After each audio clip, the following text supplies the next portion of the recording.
Before we start, I suggest you to subscribe for more creepy content. Before we dive in, grab your favorite blanket and those tasty snacks you've been craving. We encourage you to share your thoughts in the comment section below.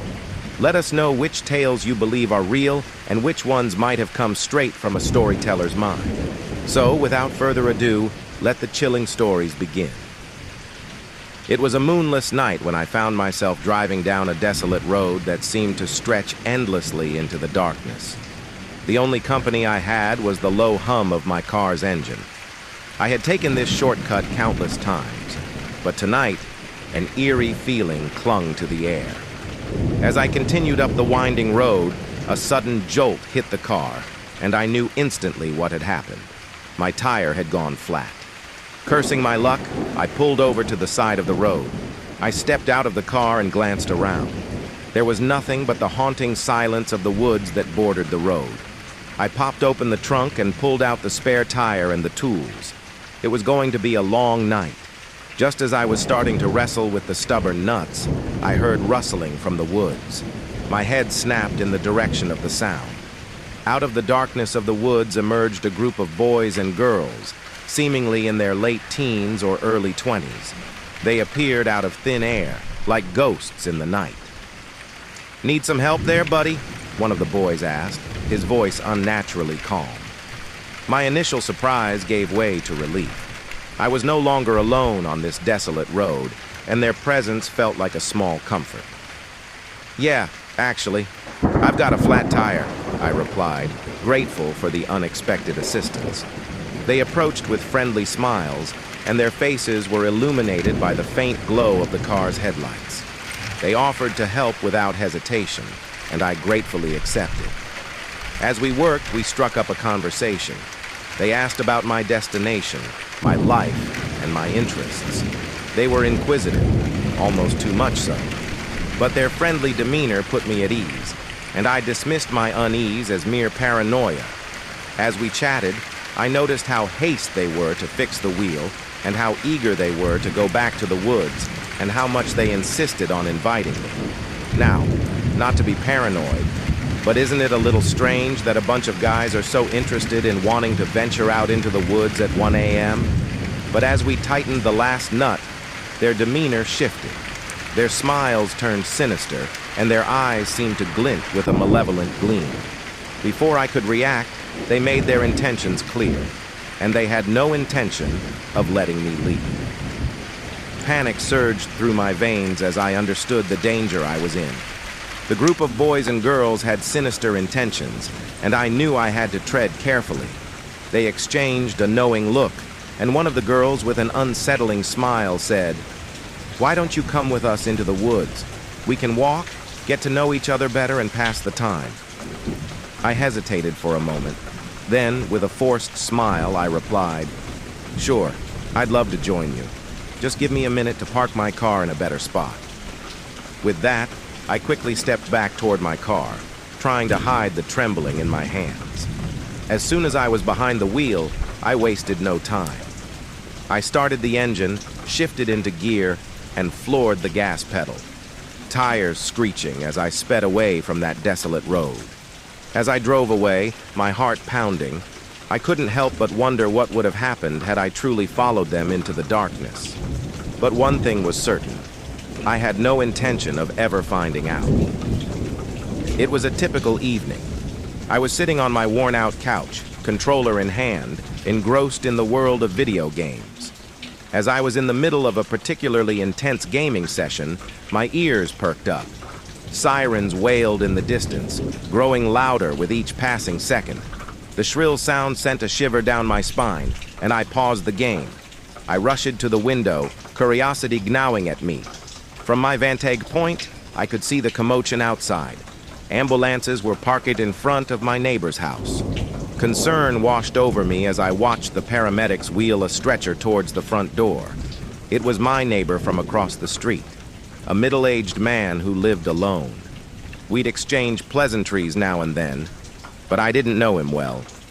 I watched in silence as they loaded him into the ambulance. The situation seemed grave.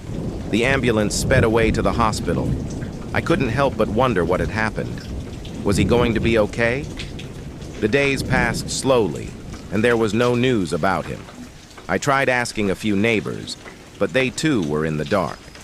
It was as if he had vanished without a trace. I couldn't shake off the feeling that something was amiss.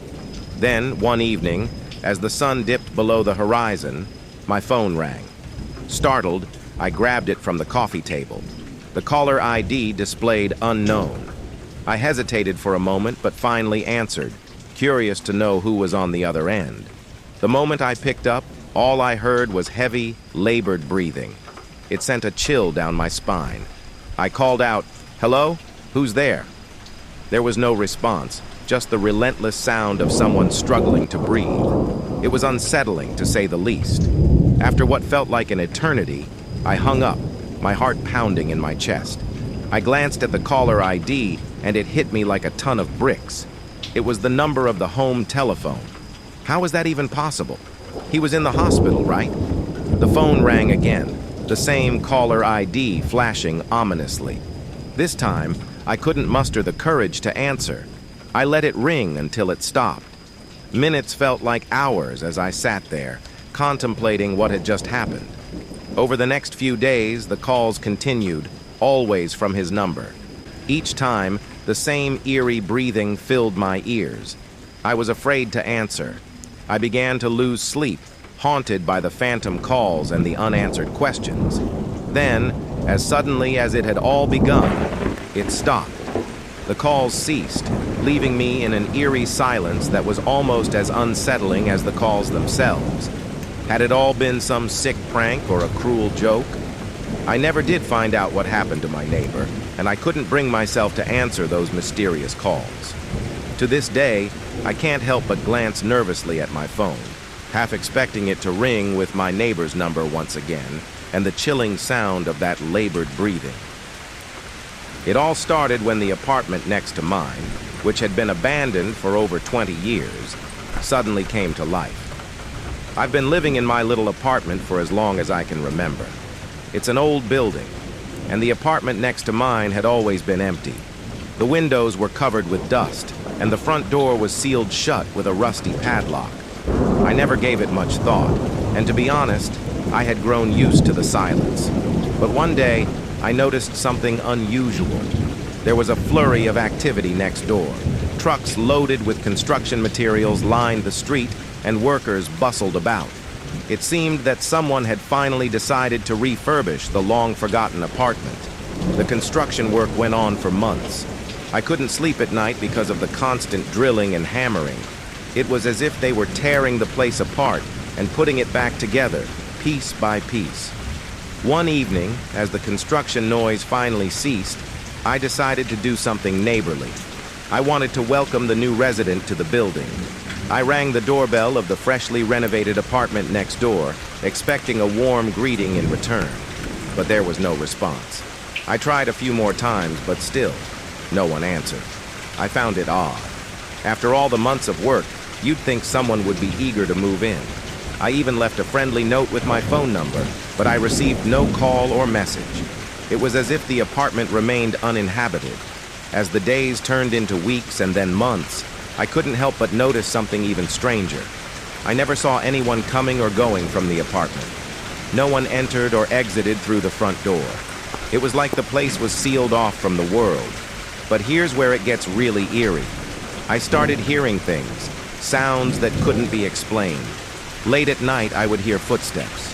They weren't loud, but they were distinct. It was as if someone was walking around next door, pacing back and forth. At first, I thought it might be my imagination, but the sound was too real, too consistent.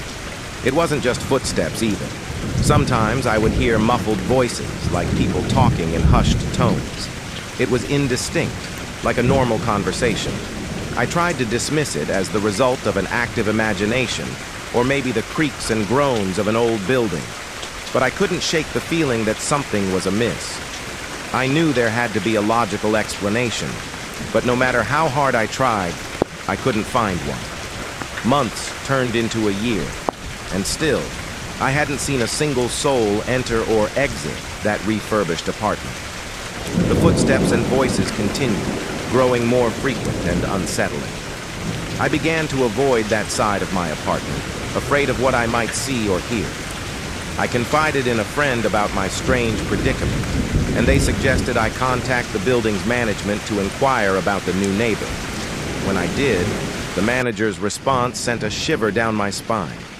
He told me that no one had rented the apartment next door, at least not in his records. He claimed that the place had remained vacant and was still under the ownership of the previous owner's estate. It was as if the construction and the refurbishment had never happened, yet I had seen it with my own eyes. What terrified me the most, however, was that I knew someone was living next door. I could hear them closing the door when they went in or out, but I never caught a glimpse of them. It was as though my neighbor had mastered the art of remaining hidden, leaving only eerie footsteps and whispers behind. And as the nights grew darker, I couldn't help but wonder who or what was living in that inexplicable, unoccupied apartment. It happened to me and my buddies last summer. We were just 4 regular friends going on a road trip, looking for some adventure. It was a warm evening, and the sun was setting as we hit the open road. We drove for hours, and it was just us and the road, or so we thought. Things got strange when we started noticing weird stuff on the side of the road, like strange symbols painted on trees and abandoned houses with shattered windows. At first, we thought it was some kind of joke or maybe some local kids messing around. Finally, we decided to pull into a gas station to fill up our car and grab some snacks. That's when things went from strange to downright creepy. As we were getting out of the car, a grizzled-looking guy approached us. "Guys," he said in a hushed voice, "you shouldn't be here. Go away." We all exchanged glances. We figured he was just some local weirdo, trying to mess with us or maybe even begging for spare change. We told him we were just passing through and that he had nothing to worry about. With that, we headed into the gas station, grabbing some snacks and drinks. We couldn't help but chat about the strange guy outside, making jokes about how he was probably part of some secret society or something. But when we came out and got back into our car, that's when the real horror began. As we pulled back onto the highway, we noticed a car behind us. At first, we thought it was just another traveler, but something about it felt off. It was an old, beat-up car, and it seemed to be tailing us a bit too closely for comfort. We tried to shake it off, speeding up and slowing down, but it stuck to us like glue. Panic started to set in as we realized that this wasn't normal. My heart was pounding in my chest as we took a sudden turn onto a deserted side road, hoping to lose our pursuer.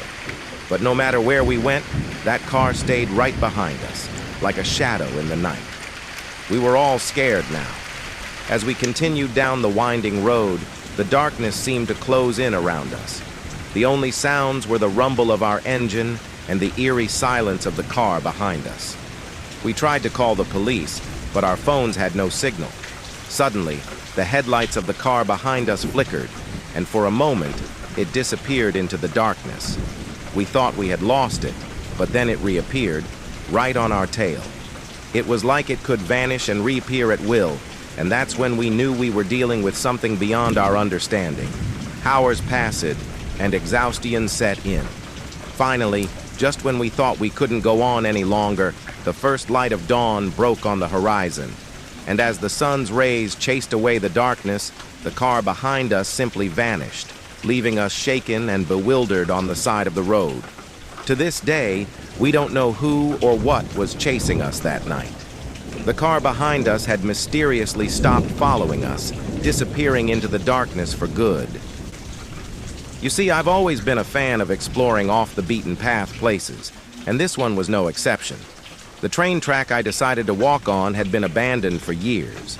They'd built a new, faster route to the city, and this old track was left to rust and decay.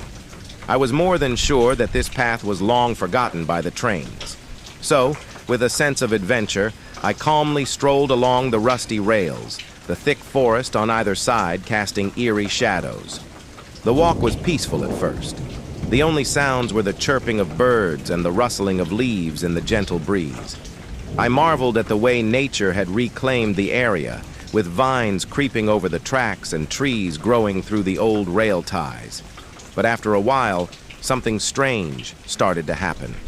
I began to feel a faint vibration beneath my feet.